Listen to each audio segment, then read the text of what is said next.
Hey everyone, Pastor Nathan here. We're continuing our devotional series on Tuesdays that sort of looks at some of the places in between our Sunday series, Back to Basics, Firm Foundation, between those sort of highlights in God's salvation history. And today we're not talking about a specific event, but rather a whole series of events that happened between when Joshua leads God's people into the land of Canaan, what will become the land of Israel. God's promises are fulfilled.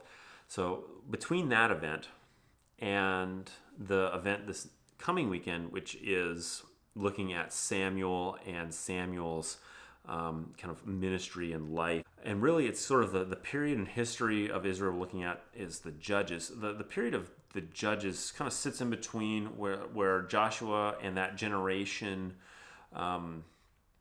of people sort of die. They all are get the end of their life. And then there's a period where God's people really quickly sort of dive off into idol worship. They stop following Yahweh God and they start doing whatever kind of their heart's desire, and they start going after all sorts of things that they were told not to do, and yet they go and do anyway. And really it starts devolving into sort of a Wild West mentality in Israel where every man's kind of for himself.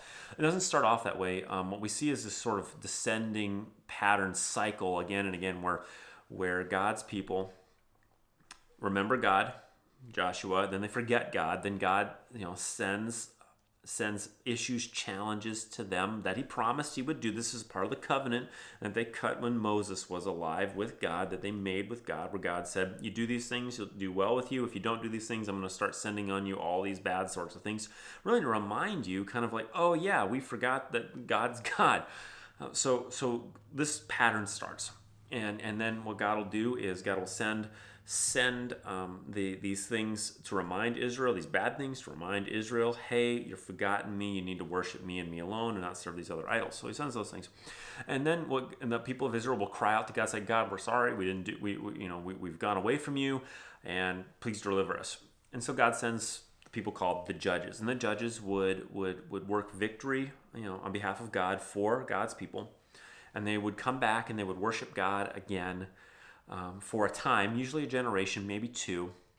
And then the pattern would start again where they would start to forget God. And then God sends the disasters and the challenges on them that he promised he would send.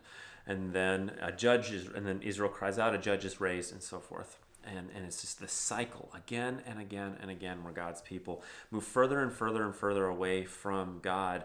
As it takes longer to bring them back. It takes longer for them to cry out, and you see this pattern sort of emerge within Israel's history. And just really two thoughts on this. The first is that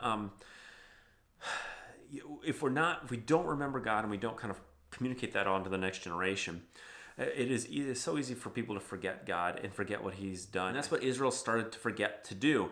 A matter of fact, there's this great line where God's people begin to understand that they need to go back to God when the old songs were sung. Like they get the sense that there were these songs that were created by God's people when God had delivered them, and then they were forgotten, but not everyone forgot the songs. So they started singing the songs of God's deliverance of his people, and that's what calls people to back. Oh yeah, Yahweh God, we have a covenant with him.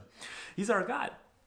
So the first thing is we shouldn't be surprised if God's people do this over 400 years. We shouldn't be surprised when we forget. And one way to push back against that is to tell the stories. But the second thing then is that we have a God in Jesus Christ who, when we forget and when we are fall off into temptation, the cycle for us as Christians is this. We're in this great relationship with God, then temptation comes, we fall off into temptation, and then we cry out to God and God restores us that way. That's sort of the threefold cycle we run into. That our God does not abandon us. He sent his son Jesus Christ to die for us. And when we cry out to him, he's faithful and just, not only to forgive our sins, but also to bring us back and bring us back into that relationship with him, that good relationship with him. So I guess my point is this.